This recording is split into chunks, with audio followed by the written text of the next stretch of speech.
Hello बच्चों, आज हम दक्षिणी गंगा गोदावरी गोदावरी नदी के बारे में जान लेंगे। इसके लेखक काका कालेकर जी हैं। उन्मुखीकरण। कल कल करती नदियां सारी, छम करती बूंदे प्यारी, सरसर करती हवाएं न्यारी, जन जन होवे यूं बलिहारी। बहुत खुश होते हैं जन, कल कल करती नदियां सारी। कल कल नदियां सारी कल कल करती है. బూందే నదులన్నీ కూడా కలకలారావం చేస్తున్నాయి. ఛం ఛం ఛం కత్తి బూందే ప్యారి. డ్రాప్స్ అన్ని కూడా చక్కగా చెమ్ చెమ్ చెమ్ అని సౌండ్ చేస్తున్నాయి. సర్ సర్ కత్తి హవాయే న్యారి. న్యారి మీన్స్ అనోఖ. చక్కగా గాలి సర్ సర్ సర్ ఆవాజ్ కర్తీ है. जन जन होवे यूं बलिहारी అంటే हर एक मन में खुशियां होती है. यहाँ पर किसके बारे में बताया गया है? यहाँ पर हमें नदियों के बारे में बताया गया है. दक्षिण भारत के कुछ नदियों के नाम बताइए. हम कुछ न कुछ कह सकते हैं. दक्षिण भारत की गोदावरी, कृष्णा, कावेरी, तुंगभद्रा, पंपा, नीला आदि दक्षिण भारत की कुछ नदियों के नाम है. గోదావరి నది के बारे में आप क्या जानते हैं? గోదావరి నది గురించి మీకేం తెలుసు? गोदावरी नदी दक्षिण भारत देश की बड़ी नदी है. इसका जन्म स्थान महाराष्ट्र के नासिका एवं त्र्यंबकम है. इसकी लंबाई 1450 किलोमीटर है.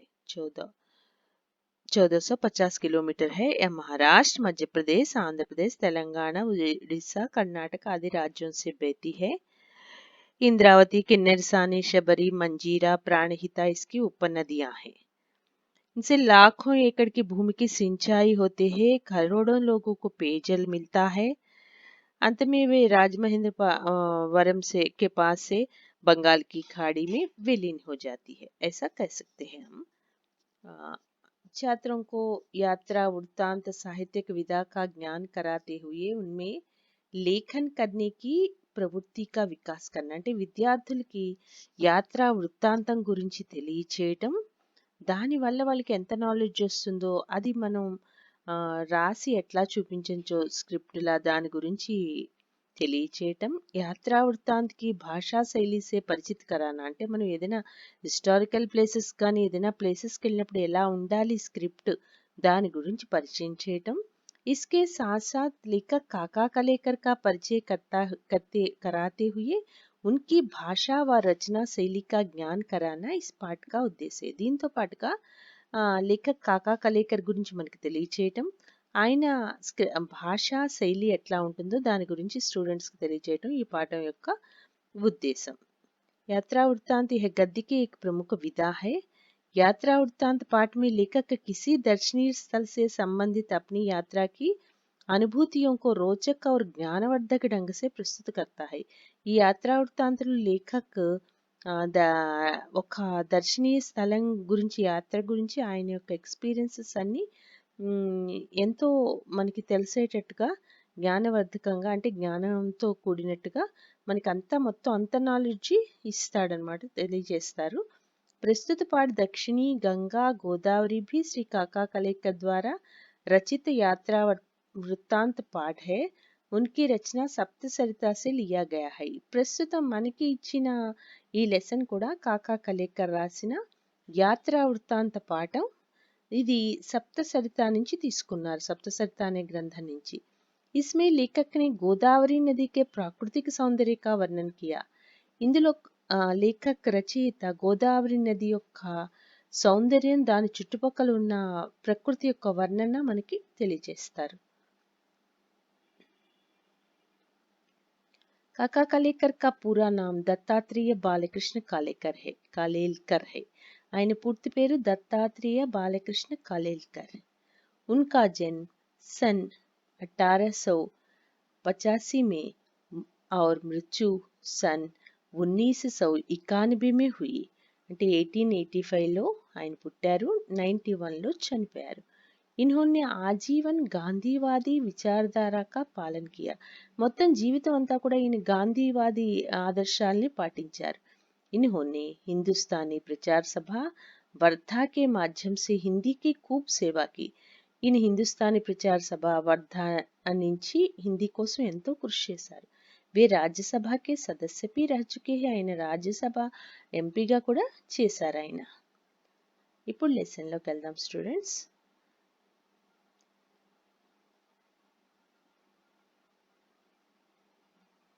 विषय प्रवेश. गोदावरी नदी धीर गंभीर माता और पूर्वजों की अधिष्ठात्री देवी मानी जाती है. గోదావరి నది మనకి ధీర గంభీర మాత और మన పూర్వీకులు దేవత కింద పూజించేవారు, పూర్వీకుల దేవత. इसके जल में अमोघ शक्ति है. దీని వాటర్ లో ఎంతో శక్తి ఉంది. इनके तट पर अनेक सूरवीरों, तत्वज्ञानियों, साधु संतों, राजनीतिज्ञों और ईश्वर भक्तों ने जन्म लिया है. దీని యొక్క నది ఒడ్డున ఎంతో మంది వీరులు, సూరులు, తత్వజ్ఞానులు, సాధువులు, సంతులు, రాజనీతిజ్ఞులు మరియు ఈశ్వర భక్తులు పుట్టారు. ఐసీ पावन पवित्र गोदावरी नदी के प्राकृतिक सौंदर्य का जो वर्णन काके कलेलकर के द्वारा हुआ है, चलिए इसके बारे में हम जानेंगे. అలాంటి పవిత్రమైన పావనమైన గోదావరి నది యొక్క ప్రకృతి సౌందర్యం గురించి కాకా కలేకర్ ఎంతో బాగా వర్ణించారు. అది మనం ఇప్పుడు తెలుసుకుందాం. చెన్నై से రాజమహేంద్రి जाते हुए బెజవాడ से आगे सूर्योदय हुआ. చెన్నై నుంచి రాజమండ్రి వెళ్తుంటే బెజవాడకి రావటానికి ముందు సూర్యోదయం అయింది. బర్సాత్ కే దిన్ థే, వర్షాకాలం. इसलिए पूछना ही क्या, ఇంకేం చెప్పేదే ఉంది. జహా తహా వివిధ చెట్వాలి హరియాలి ఫైల్ రही थी. ఎక్కడ చూస్తే అక్కడ గ్రీన్ గా కనిపిస్తోంది. పూర్వ की तरह एक नहर रेल की पटरी के किनारे किनारे बह रही थी. అటువైపు ఈస్ట్ సైడ్ చూస్తున్నట్లయితే ఒక కెనాల్ కాలువ రైలు పట్టాలను ఆనుకొని ప్రవహిస్తుంది ఒడ్డున. पर किनारा ऊंचा होने के कारण पानी हमें कभी कभी दिख पड़ता. కానీ ఈ ఒడ్డు ఎత్తున ఉండటం వల్ల మాకు వాటర్ అప్పుడప్పుడు కనిపిస్తోంది. सिर्फ तितली की तरह अपने अपने पाल कतार में खड़ी हुई नौकाओं पर ही हमें नहर का अनुमान करना पड़ता है. మాకు ఎందుకని ఇది కాలువ అని అనుకున్నామంటే బటర్ఫ్లైస్ మాదిరిగా అక్కడక్కడ లైన్లో నుంచోపెట్టి ఉన్న నౌకలను చూస్తే మాకు నహర్ అనే అనుమానం వచ్చింది. బీచ్ బీచ్ మే చోటే చోటే తాలాబ్ भी मिलते. మధ్య మధ్యలో చిన్న చిన్న చెరువులు కూడా కనిపించాయి. इनमें रंग बिरंगे बादलों वाला आसमान नहाने के लिए उतरता हुआ दिखाई पड़ता. ఇందుకు మనం చూసినట్లయితే కలర్ క్లౌడ్స్ తోటి కూడిన ఆకాశం స్నానం చేయటానికి దిగుతున్నట్టుగా అనిపిస్తుంది. और इससे पानी की गहराई और भी अदा हो जाती. అలా కనిపించడం వల్ల వాటర్ లోతు ఇంకా తెలుస్తుంది. कहीं कहीं चंचल कमलों के बीच खामोश खड़े हुए बगुलों को देखकर सवेरे की ठंडी ठंडी हवा का अभिनंदन करने को मन मचल पड़ता. चंचल कमलों के बीच అంటే వాటర్ లో ఉన్న లోటస్ మధ్యలో ఖామోష్ కడే హుయే సైలెంట్ గా నుంచి ఉంటాయి. ఒంటి కాలి మీద క్రెయిన్స్ అన్నమాట. విలేజెస్ కి మనం వెళ్ళినట్లయితే ఆ దృశ్యం మనకు కనిపిస్తుంది. లోటస్ల మధ్యలో ఈ క్రెయిన్స్ అక్కడక్కడ నుంచుంటాయి. అది మార్నింగ్ చూసి ఆ ठंडी హవాకి నమస్కారం చేయాలని మనసు చాలా ఉత్సాహపడింది. इस तरह కవితా ప్రవాహ మే బహకర్ జాతే హుయే కొవ్వూరు స్టేషన్ ఆ గయా. ఇట్లా కవిత్వంలో మునిగిపోతూ ఉండగా కొవ్వూరు స్టేషన్ వచ్చింది. मन में यह उमंग भरी थी कि अब यहाँ से गोदावरी मैया के भी दर्शन होने लगेंगे. మనసులో ఉత్సాహం అనిపించింది. కోరిక ఏంటంటే ఇక్కడి నుంచి గోదావరి మాత కూడా దర్శనం జరుగుతుంది. पुल पर से गुजरते समय दाए देखे या बाए, हम उसी उदेड़बुन में थे. ఆ బ్రిడ్జ్ నుంచి వెళ్తున్నప్పుడు మనకి లెఫ్ట్ సైడ్ చూడాలా, రైట్ సైడ్ చూడాలా, మనకు ఆ కన్ఫ్యూజన్ లోనే ఉంటాం అన్నమాట. పుల్ ఆ గయా, బ్రిడ్జ్ వచ్చింది. और भागमती गोदावरी का अत्यंत विशाल पाट दिखाई पड़ा. గోదావరి నది కనిపించింది. దాని వైశాల్యం అది కనిపించి మొత్తం కనిపించింది. मैंने गंगा, सिंधु, सोनभद्र, ऐरावती जैसे महानदियों के विशाल प्रवाह भरकर देखे हैं. నేను ఎన్నో నదులు చూసా. గంగా నది, సింధు, సోనభద్ర, ఐరావతి అలాంటి పెద్ద పెద్ద నదులు చూసా. బెజవాడ में कृष्णा माता के दर्शन पर मैं गर्व करता रहूंगा. బెజవాడలో కృష్ణా నదిని చూసి గర్వపడుతుంటా. लेकिन राजमहेंद्र के आगे गोदावरी के शान शौकत कुछ निराली ही है. కానీ రాజమండ్రిలో గోదావరి నది యొక్క దాని షాన్ షౌకత్ గొప్పతనం చాలా స్పెషల్, అనోఖీ హై. इस जगह पर मैंने जितने भव्य काव्य या प्रकृति के ठाट बाट का అనుభవం किया ఉतना शायद कहीं दूसरी जगह किया हो. ఇక్కడ నేను ఎంత బాగా ఇన్స్పైర్ అయ్యానంటే కావ్యక భవ్య కావ్యక ప్రకృతికే ఠాట్ బాట్‌గా ప్రకృతిని చూసి ఎంత లీనమైపోయి మంచి అనుభూతులు పొందానో బహుశా ఎక్కడ నేను అంత పొందలేదేమో. పశ్చిమ్‌కి తరఫ్ వెస్ట్ సైడ్ చూసినట్లయితే नजर फैलाई तो दूर दूर तक पहाड़ियों की श्रेणियां नजर आई. పెద్ద పెద్ద కొండలు కనిపించాయి. आसमान में बादल गिरे रहने से सूरज की धूप की कहीं नामो निशान तक ना था. అంటే ఆకాశంలో క్లౌడ్స్ కప్పేయటం వల్ల సూర్యుడి యొక్క ఎండ కొంచెం కూడా కనిపించలేదు. నామో నిశాన్ అంటే పేరు కూడా లేదు. बादलों का रंग सांवला होने के कारण गोदावरी के धूली दूसरित मटमैले जल की झाई और भी गहरी हो रही थी. బాదల్ క్లౌడ్స్ యొక్క రంగు సాంవలా అంటే కొంచెం బ్లూ బ్లాక్ అట్లా ఉండటం వల్ల ఏంటంటే గోదావరి నది దుమ్ముతో కూడిన నీళ్లు ఇంకా డెప్త్ గా కనిపిస్తున్నాయి. ऊपर की और नीचे की झाई के कारण इस सारे दृश्य पर वैदिक प्रभाव की शीतल और स्निग्ध सुंदरता छाई हुई है. పైన కింద చూడటంతో ఈ నీడలు చూడటంతో ఎంతో చక్కగా అలౌకిక ఆనందం బ్యూటీ కనిపిస్తోంది. पहाड़ी पर कुछ उचतरे धौले धौले बादल तो बिल्कुल ऋषिमुनियों जैसे लगते थे. పైన కొండల మీద కనిపించే తెల్లని మేఘాలు ఇందాక సాంవలే అన్నాం బ్లూ బ్లాక్ అంటే కొంచెం గ్రే కలర్ లో ఉంటాయి సాంవలా. కృష్ణుడి కలర్ సాంవలా. ధౌలే ధౌలే బాదల్ అంటే తెల్లని ధవళవర్ణంలో ఉన్నటువంటి మేఘాలు ఋషి మునుల్లా అనిపిస్తున్నాయి. సారే దృశ్య కా వర్ణన్ కైసే కియా జా సక్తా హై. మొత్తం దృశ్యాన్ని ఎట్లా వర్ణించాలి? యహ ఇత్నా సారా పానీ కహా సే ఆతా హోగా. ఇంత వాటర్ ఎక్కడి నుంచి వస్తుంది? विपत्तियों में से विजय सहित पार हुआ राष्ट्र जिस तरह वैभव की नई नई छटाएं दिखलाता है और चारों तरफ अपनी समृद्धि फैलाता जाता है, उसी तरह गोदावरी का अखंड प्रवाह पहाड़ों में से निकलकर अपने गौरव को साथ में लिए आता हुआ दिखाई पड़ता है. ఆపదల నుంచి గెలిచి రాష్ట్రం దేశం ఎట్లా అభివృద్ధి చెందిందో నయి నయి చటాయి కొత్త కొత్త అందాలు కనిపిస్తోందో और चारों तरफ अपनी समृद्धి फैला తన వికాసం అభివృద్ధి పొందుతూ ఉందో అదే మాదిరిగా గోదావరి నది యొక్క అఖండ ప్రవాహం పర్వతాల్లోంచి బయలుదేరి తన గౌరవంతో కూడి ప్రవహిస్తూ మనకి కనిపిస్తుంది. छोटे बड़े जहाज तो नदी के बच्चे हैं. చిన్న చిన్న ఉంటాయి ఓడలు, అవి నది యొక్క పిల్లలు.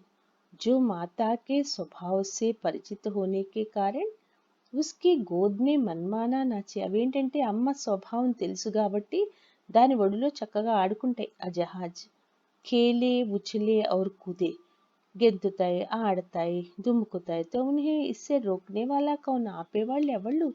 लेकिन बच्चों की उपमा तो इन नावों की अपेक्षा प्रवाह में जहां तहां पड़ते हुए भंवरों को देनी चाहिए. కానీ పిల్లలు మనం కంపేర్ చేయాలి అనుకుంటే పిల్లలతో అక్కడ నావలు ఉన్నాయి.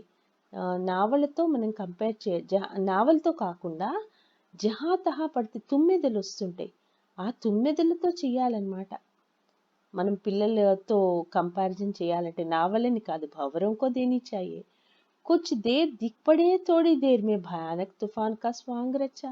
మనకి వర్షం వచ్చే ముందు అవన్నీ కనిపిస్తాయి, జుయ్యి అని వస్తూ కొంచెంసేపటికి తుఫాన్ వస్తుంది. और एक ही पल में किलकिलाकर हंस पड़े. ఒక్క నిమిషంలో నా కిలకిలాతే हुए हंसते.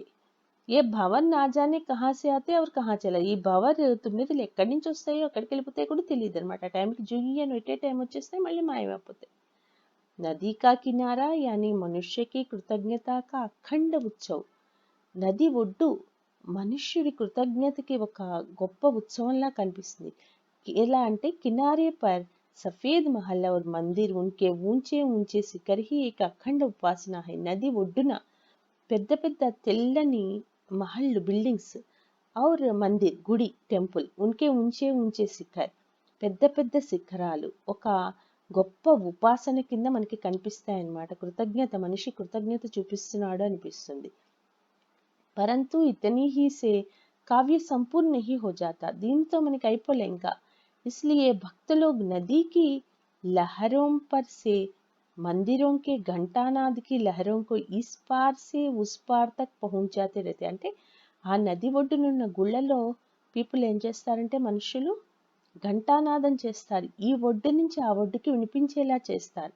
संस्कृति के उपासक भारतवासी इस जगह गंगा जल के आधे कलश गोदावरी में उंडेलते और फिर गोदावरी के जल से कलश भरकर ले जाते।